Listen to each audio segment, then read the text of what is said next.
አሁን ላይ በርካታ ሰው ለእናንተ ሳይነግራችሁ እየሰራ ያለው ስራ ሚፓስ ይባላል። ጋይስ ስልክ ካላችሁ እናንተ ከኪሳችሁ ሰንቲም ሳታወጡ ምንም አይነት ኢንቨስትመንት ሳያስፈልጋችሁ የምትሰሩት ስራ ነው። እንዴት ነው? አፕሊኬሽን ብቻ አውርዳችሁ ገንዘብ አይከፍላችሁም። ራሱን የቻለ ስራ አለው። ናሽናል አይዲ ፋይዳ ወይም ፓስፖርት ያስፈልጋችኋል፣ ወይም ደግሞ ድራይቪንግ ላይሰንስ። እሱ ካላችሁ እናንተ ይህን ስራ መጀመር ትችላላችሁ። እንዴት ነው? ዛሬ በዚህ ቪዲዮ አሳያችኋለሁ። ከእናንተ የሚጠበቀው ረጅም ቪዲዮ ስለሚሆን እናንተ ኮፒ ሊንክ ላይ ሼር ማድረግ መጀመሪያው። ጋይስ ወደ ፕሌይ ስቶር በመሄድ ሚፓስ ብላችሁ ሰርች አድርጉ። ከታች በኩል እንደምትመለከቱ ሚፓስ ብሎ ይመጣላችኋል። እናንተ ዳውንሎድ አድርጉና ኦፕን በሉት። እዚህ ጋር አለው አድርጉለት ኖቲፊኬሽን። ከዛ እዚህ ጋር ጉግል አካውንታችን እንጠቀማለን። አካውንት ለመክፈት እዚህ ጋር እንደምትመለከቱ ጉግል አካውንታችን እንመርጣለን። ሁለትና ከዛ በላይ ካለን እዚህ ጋር ደግሞ እችን ድረግ ማድረግ አለብን። በትክክል ቦታዋ ላይ ያዝ አድርገን ትክክለኛ ቦታው ላይ ልቅቅ ማድረግ ነው። እቺኛውን ሴኩሪቲ ቬሪፊኬሽን አልፈናል። አሁን ደግሞ ይሄ ይመጣልናል ማለት ነው። ዌልካም ቱ ሚፓስ የሚል እዚህ ጋር ኢሜል አድሬስ አስተገብተን ኮዱን ክሊክ ስናደርገው ኮድ ወደ ኢሜላችን ይልካል። ከዛ በፊት ግን እችን አሁንም ድጋሚ ማለፍ አለብን። ወደፊትም እቺ ነገር ትገጥመናለች። ይሄው እንደምትመለከቱ 6 ዲጂት ቁጥር ወደ ኢሜላችን ተልኮልናል። እሱን ቁጥር እዚህ ጋር አምጥተን መጻፍ አለብን። ቀጣዩ ስቴፕ ፓስዋርድ ማስገባት ነው። ሁለቱም ላይ ተመሳሳይ ፓስዋርድ፣ አንድ ካፒታል ሌተር፣ አንድ ስሞል ሌተር እና ቁጥር ያካተተ ከ8 ዲጂት በላይ። እዚህ ጋር ደግሞ ኢንቪቴሽን ኮድ ጠይቀናል። ይሄን ኢንቪቴሽን ኮድ አስገቡለት። ሁሉም ስሞል ሌተር ናቸው። አይ ሃቭ አግሪድ የምትለዋን ቲክ አድርገን ሳይን አፕ እንላለን። እዚህ ጋር የመጀመሪያውን እንመርጣለን። ከዚህ በፊት ዋሌት ስለሌለን እዚህ ጋር ደግሞ ኮድ አስገቡ ለና 6 ዲጂት ደስ ያላችሁን 6 ዲጂት አስገቡ። ድጋሚ ጻፉላችኋል። ድጋሚ ያንኑ ጻፉ። ኮምፕሌት ትሩታላችሁ። እዚህ ጋር ደግሞ ፍሬዛችንን ባካፕ የምናደርግበት ቦታ ነው።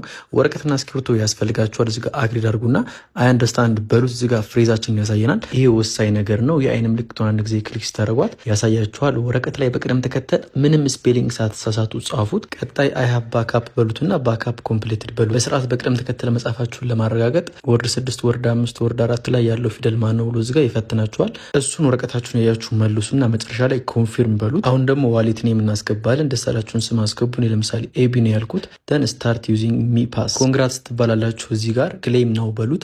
ከዚህ በኋላ ነው የአብዛኛው ሰው ሚፓስ ላይ እንዳይሳካለት የሚያደርገው።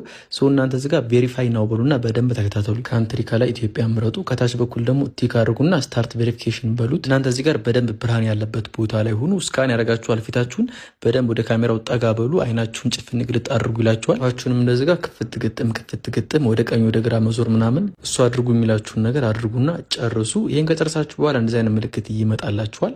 ይሄ ማለት እንግዲህ የተወሰነ ደቂቃ ሊፈጅ ይችላል። የተወሰነ ደቂቃ ብቻ አውቶ ሎክ ፋንክሽን ኦን አድርጉ ይላችኋል። እዚህ ጋር ዶንት ሴት በሉት። ያን ያክል ማንዳቶሪ አይደለም። ይሄ መታወቂያችን አሁን ቀጣይ እስከማድረግ አለብን። ፓስፖርት ወይም ፋይዳ መታወቂያችን ማለት ነው። ሶ ያኛው ማለፉን መጀመሪያ ቼክ ማድረግ ስላለብን ሚአይዲ የሚለውን ቼክ አድርጉት። ክሊክ ስታደርጉት እንግዲህ እናንተ ቬሪፋይ አድርጉ ይላችኋል። እስካሁን ድረስ አላለንም። ዳግመን እንሞክራለን። አንዳንዴ ደግሞ ስክሪኑ ላይ ራሱ ኬዋይሲ አሳልፉ ይላችሁና ይመጣላችኋል። አሁን ሚአይዲ የሚለውን ስንነካው እንደምትመለከቱት ቬሪፋይ ነው የሚል መጣልን። በፓስፖርታችን ወይም ደግሞ በፋይዳችን ቬሪፋይ እናደርጋለን። እዚህ ጋር ጎቱ ኬዋይሲ ቬሪፊኬሽን ነው የምትላለች። እሷን አንድ ጊዜ ክሊክ እናደርጋለን። እዚህ ጋር አይ አንደርስታንድ ሀገር ከላይ ኢትዮጵያ፣ ላስት ኔም የአያት ስም፣ ፈርስት ኔም ደግሞ የእኛን ስምና የአባታችንን ስም እናስገባለን። ጾታ አስገብተን የምናስገባውን የዶክመንት ታይፕ ለምሳሌ ፋይዳ ነው፣ ፋይዳ ላለውኝ።